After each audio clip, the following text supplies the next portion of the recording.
Jadi kalau misalnya my friends, mengikuti saham Bumi, berdasarkan archive-nya kita, Tiger Insights terakhir ngebahas saham Bumi itu di awal Juni ya, my friends ya. Jadi kalau misalnya my friends itu adalah penonton setia dari awal tahun, Bumi, BRMS, Dewa itu adalah beberapa saham yang sering banget kita bahas dari awal tahun.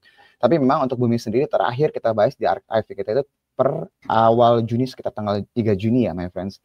Terakhir pembahasannya adalah mengenai potensi lanjutan dari kuasi reorganisasi, di mana pada saat itu kita bilang seharusnya impact-nya akan bagus buat Bumi atau Bumi, tapi yang harus diingat oleh my friends adalah yang namanya kuasi reorganisasi ini tidak akan langsung kelihatan impact-nya dalam waktu dekat. Jadi beberapa kali kita sampaikan pada saat itu bahwa impact-nya kemungkinan besar baru terlihat dalam beberapa kuartal ke depan. Tapi yang jelas impact-nya ini harusnya akan berimbas positif ya.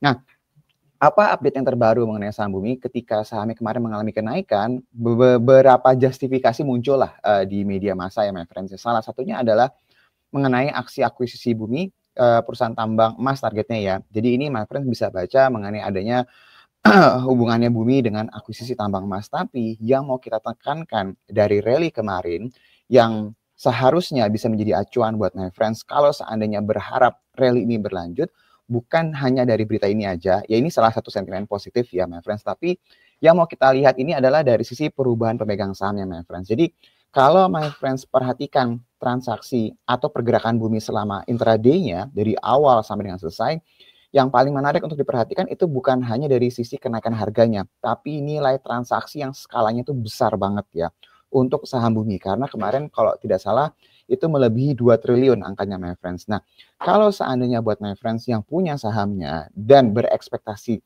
rally ini berlanjut, apa sih yang harus diperhatikan?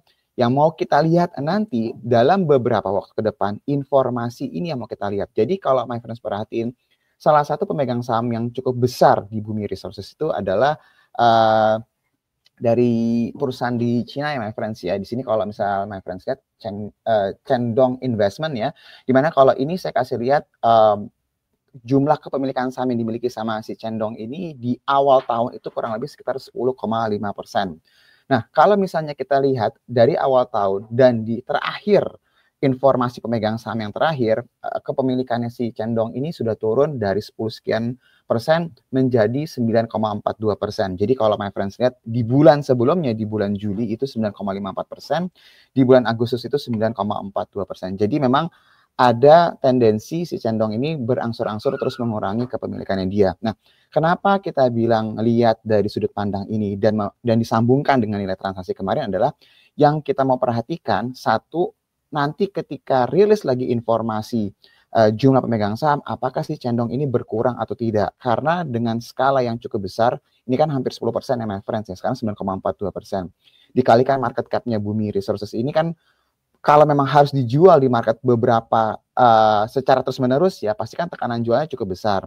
Tapi kalau sahamnya itu nggak turun, nilai transaksinya besar, dan kepemilikan si Cendong ini terus berkurang, apalagi dalam jumlah yang cukup masif, itu biasanya mengindikasikan selling pressure akan segera berkurang nih dalam beberapa waktu ke depan, akan mereda lah ibaratnya. Jadi logika sederhananya adalah kalau pemegang saham yang cukup besar dia terus menjual sahamnya di market dengan nilai transaksi yang besar, tapi pasarnya tanda kutip bisa menyerap seperti keadaan kemarin, itu adalah suatu hal yang akan sangat positif sekali. Nah, tapi kita nggak akan tahu nih dalam 1-2 hari, mungkin hanya beberapa hari ke depan baru kelihatan. Jadi yang mau kita perhatikan dari si saham Bumi ini adalah setelah ini apakah nilai transaksinya masih kecenderungannya cukup besar, tapi harganya itu tidak mengalami koreksi yang signifikan.